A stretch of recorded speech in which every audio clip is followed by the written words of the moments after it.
नमस्ते दोस्तों, विज्ञान भैरव तंत्र की इस यात्रा में आपका स्वागत है। आज हम बढ़ेंगे 23वीं विधि की ओर। 23वें सूत्र में शिव भगवान कहते हैं, अपने सामने किसी विषय को अनुभव करो। इस एक को छोड़कर अन्य सभी विषयों की अनुपस्थिति को अनुभव करो। फिर विषय भाव और अनुपस्थिति भाव को भी छोड़कर आत्म उपलब्ध हो। आइए इस सूत्र में बताई गई विधि को समझें। अपने सामने किसी विषय को अनुभव करो। कोई भी विषय, उदाहरण के लिए चलिए हम गुलाब के एक फूल को विषय बनाएं।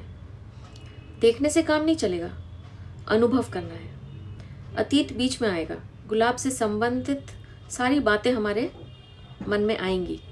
उन सब बातों को परे हटाकर सिर्फ एक इस गुलाब के फूल के साथ समग्रत होना है, एक होना है। सब कुछ, सारी दुनिया को भूलकर अपना पूरा भाव इस एक गुलाब के फूल को अर्पित करना है। सभी अन्य विषयों को छोड़कर, यानी अन्य सभी विषयों की अनुपस्थिति का अनुभव करना है। Witness the absence of everything else other than this one rose. विधि के अगले अंश में कहा गया है, फिर विषय भाव को छोड़कर। पहले हमने क्या किया? पहले हमने सिर्फ एक विषय लिया और बाकी सभी विषयों की अनुपस्थिति का अनुभव किया। अब विषय भाव को भी छोड़ देना है। पहले एक विषय की उपस्थिति और बाकी विषयों की अनुपस्थिति है। अब उस बाकी चीजों की अनुपस्थिति और विषय की उपस्थिति को भी छोड़ देना है। छोड़ते ही हम एक आत्यंतिक शून्य में गिर जाते हैं, जहां कुछ भी नहीं बचता। और शिव भगवान कहते हैं, आत्म उपलब्ध हो।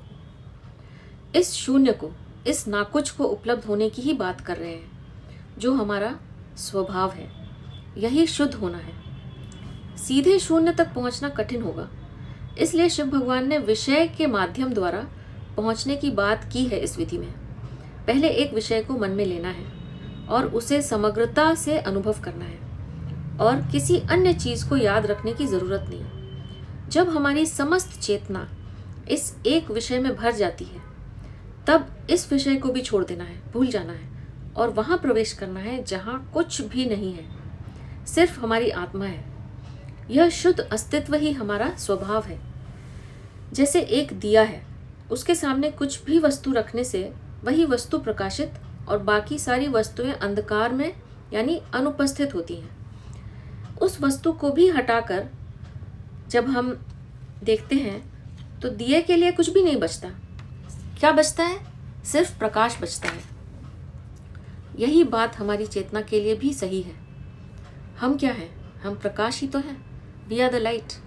और सारा संसार हमारा विषय है। जब हम बाकी संसार को भूलकर एक विषय पर एकाग्र होते हैं, फिर उस विषय को भी जब हम छोड़ देते हैं, तो क्या बचता है? सिर्फ रोशनी बचती है, सिर्फ चेतना बचती है।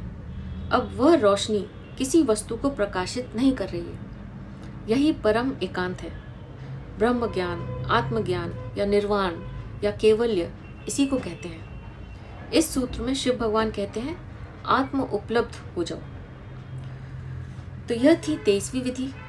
आप भी इस सूत्र में बताई गई विधि का उपयोग कीजिए और खुद को जानने वाले अनुभव को उपलब्ध हो जाइए। अब मैं आपसे आज्ञा लूंगी। आपका बहुत बहुत धन्यवाद।